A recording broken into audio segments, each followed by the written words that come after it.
All right, everyone, we're going to talk about catalysts and enzymes today. This is when you are adding something to your chemical reaction to either speed up a chemical reaction or slow down a chemical reaction.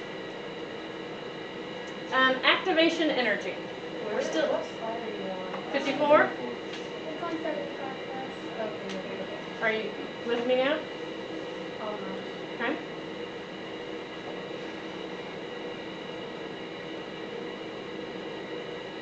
Yeah. Okay. The rock on the edge of a cliff is an unstable system. Remember, it could fall or it couldn't. An unstable system can stay that way for a long time until someone gives it a push. This push is the activation energy. Something has to act on that rock to get it to go over the edge. If no outside energy acts on it, it'll just sit right there.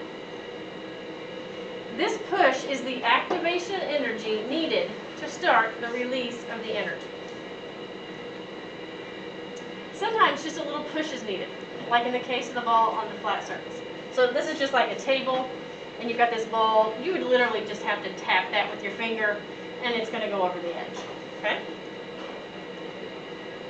Sometimes a bigger push is needed. Now this has like a ramp on either side. You're going to have to give that a little bit bigger of a nudge because it's not going off a flat surface. It has to go uphill and then over the edge.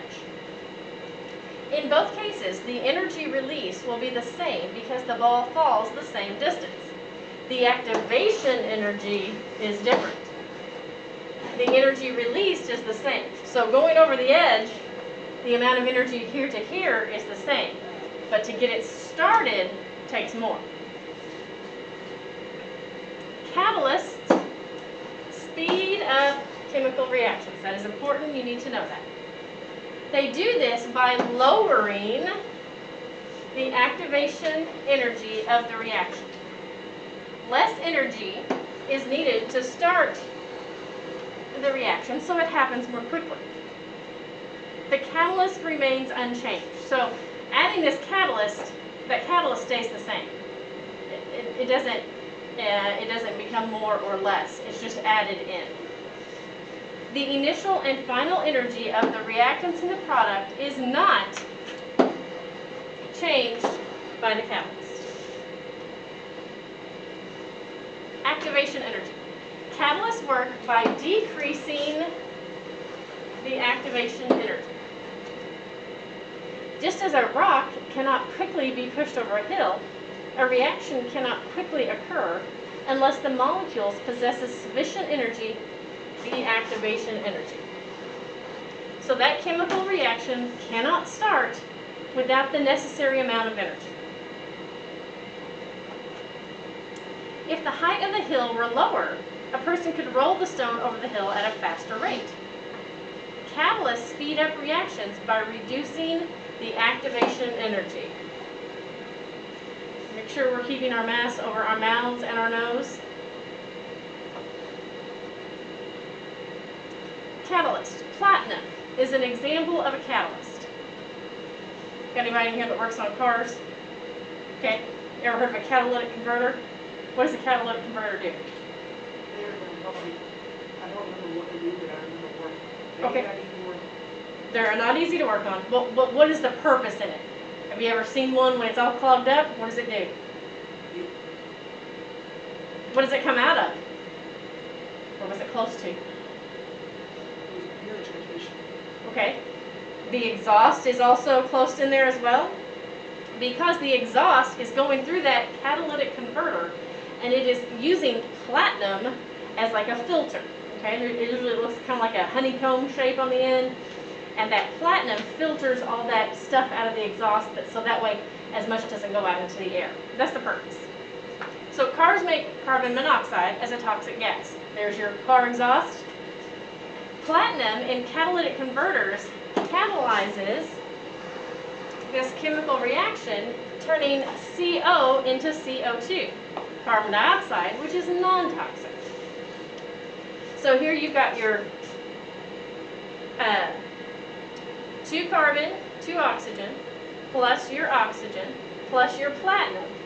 And then that yields CO2 plus O2 plus platinum. This reaction would not happen quickly without the platinum. The platinum is the catalyst, or what speeds up that breaking down process of when it goes through your engine before it goes out your exhaust.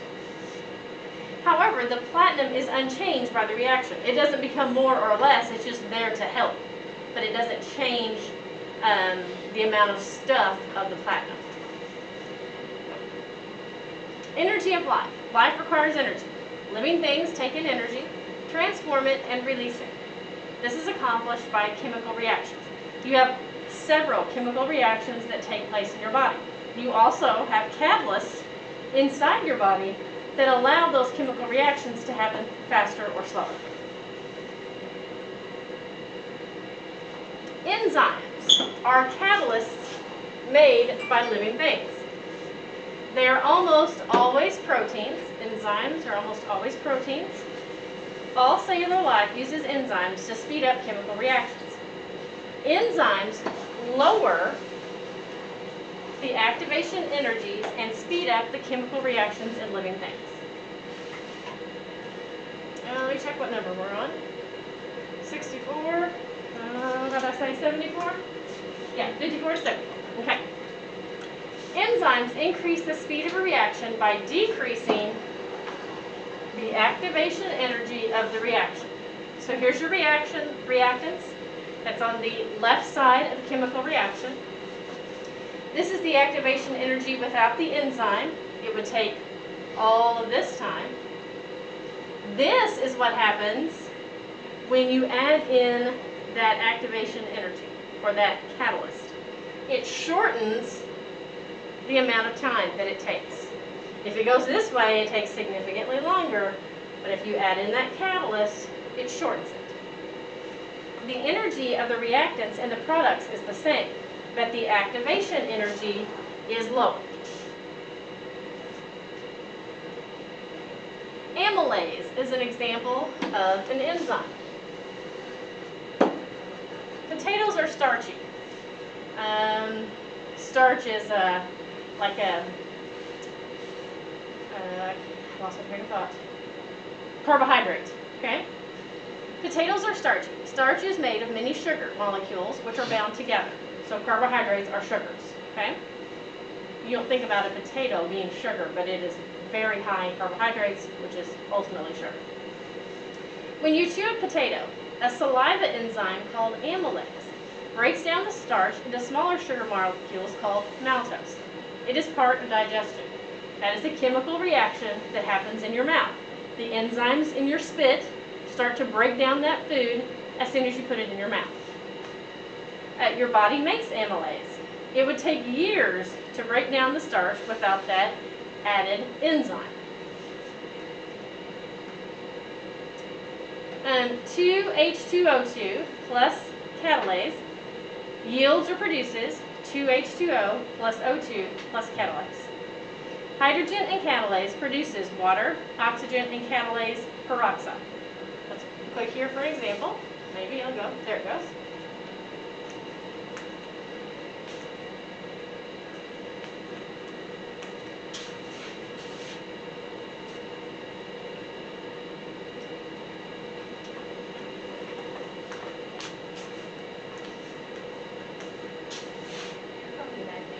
And you brought some funky new glasses. Thank you. I'll put these on. Looking styling. What are we doing today? I brought with me hydrogen peroxide. Okay. You probably have this in the medicine cabinet at home, right? Absolutely. What do you do with it? I'll put it in a cut. Yeah. You know, clean things off. Right? Doesn't really work that effectively for killing bacteria and cleaning out cuts. Oh. Actually, check out our Facebook page. I put a posting up there about how it doesn't work that well. Yeah. But one of the things it does do, here, I have a hunk of raw liver. If you could just go ahead and hold that. Thanks, Carl. Your body, as a part, I know, isn't that cool? Yeah. Your body, as a part of metabolism, actually generates hydrogen peroxide in its cells. Okay. And it's a very strong oxidizer. You want to get rid of that hydrogen peroxide. There's something called catalase. It's an enzyme in your body that will break down the hydrogen peroxide into water and oxygen gas. So beef liver actually has catalase in it, and when you squirt the hydrogen peroxide on, just like on a cut, Mm-hmm. I assume you didn't want us to like cut you or anything to show how this works, right? It generates oxygen gas, Okay. And you know, it looks really impressive, like it's doing something, but again, it's kind of a myth that it actually kills any sort of bacteria or cleans the wound out. Oh, good to know. But you can do something really cool with this. You can drop the lid now. Okay. We're done with that. Okay. So what I brought with me is 35% hydrogen peroxide. This is 10 times stronger than what you have at home, hence the gloves and the glasses. You don't want to get this on your skin. Okay. And it gives off oxygen gas if you give it a catalyst, like catalase, Mhm. or I brought a different catalyst with me. Now it's really cool because it can generate enormous amounts of oxygen gas. So we're going to trap that oxygen gas in some soap, okay? Okay. Do a nice little squirt of soap in yours, I'll do one in mine.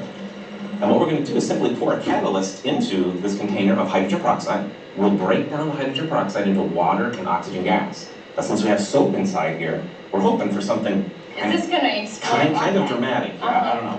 And you know what? Go ahead and hold this. Do I need to step back here? No, stay right where you are, but let me do mine first. Okay. Let's do a little test here, see what mine looks like, and then you can try yours. So that's the technique, just dump it right in and see what happens. Oh, wow, okay. So Whoa, we're releasing okay. lots and lots of oxygen gas, okay? So why don't you go ahead and do yours now. Yours is a little bit different container. It's got, just dump it in really quick, Okay. perfect. Yours is like more of a, and you just generate tons and tons of oxygen. It's being trapped by the soap, okay? Wow, It's like a okay. supersized version of what kind of happens when you pour it on your body. Sure. Where that catalase enzyme breaks it down. But again, we're not actually cleaning anything, if you will. Technically, the hydrogen peroxide, when it generates this oxygen, can kind of dislodge big hunks of stuff that might Okay. be in a wound. Mhm. But in terms of killing the bacteria, it's not really all that effective. Sure, But okay. it is, if you stick your hand over that, you can feel it. It's giving off some Oh, some heat, yeah. It's an exothermic reaction, so it gives off a lot of heat when it breaks down, and it's just really cool. So where would you see something like this concentrated? If you want it to be a peroxide blonde, we could add some to your hair. Okay.